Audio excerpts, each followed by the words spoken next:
Every nation on the planet is currently leveraged. The United States obligations now surpass $38 trillion, the most staggering sum in its history. The European Union sustains roughly 14 trillion, while Japan approaches 9 trillion.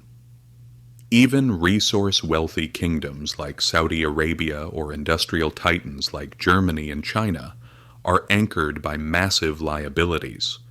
But a paradox emerges. If every player is in the red, who exactly is the lender? This is the domain of the financial historian, where wealth, authority, and legacy intersect. Nothing is as straightforward as it appears. Debt isn't merely a load to carry. It is the foundational blueprint of the modern era.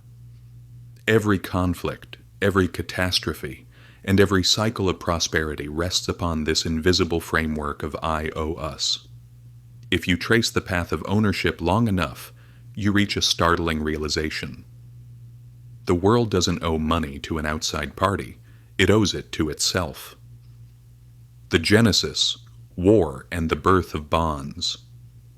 To grasp how we reached this state, a globe submerged in over $315 trillion of total debt, nearly triple the size of the world's annual productivity, we must return to the source. Long before digital ledgers, the concept of sovereign debt was forged in the heat of battle. In 1694, England was locked in a struggle with France and facing a gold shortage. The monarch turned to private financiers. In exchange for a consistent flow of interest fueled by future taxation, they funded the crown. This birthed the Bank of England. It was a paradigm shift.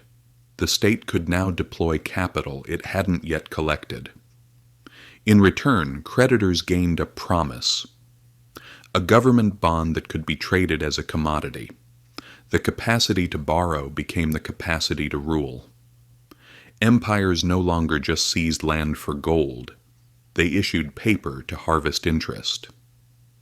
The circularity of credit. Fast forward to today, and debt is the world's most prolific export. We often hear that America is indebted to China, but that accounts for only about 2% of the total. In reality, the majority of U.S. debt is an internal affair. The Treasury distributes bonds. American banks, pension funds, and the Federal Reserve purchase them. Tax revenue pays the interest, which then cycles back into American retirement portfolios. It is a planetary game of musical chairs, but the chairs are made of commitments. Japan finances the U.S. through treasuries. The U.S. supports Europe through the IMF. Europe provides loans to emerging markets. Developing nations reinvest their reserves back into Western securities. The infinite rollover. In the 21st century, debt isn't intended for liquidation. It's designed for perpetuity. When a person takes a loan, they must pay it back. When a government borrows, they treat it like a recurring subscription. They roll over the debt, issuing new bonds to settle the old ones, a cycle known as refinancing. The global economy has become addicted to this rent.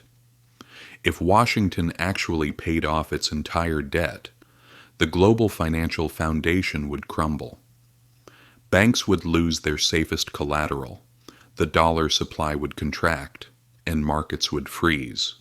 Therefore, debt isn't a mistake. It's the heartbeat of capitalism.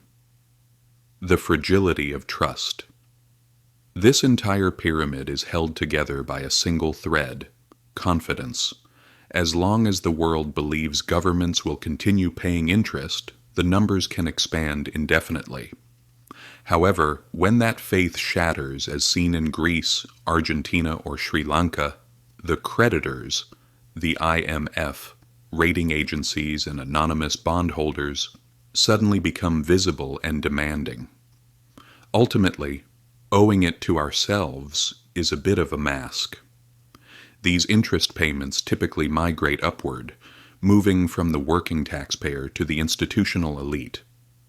Global inequality and global debt are two sides of the same coin. The boundary between borrower and lender has faded. Debt once signified servitude.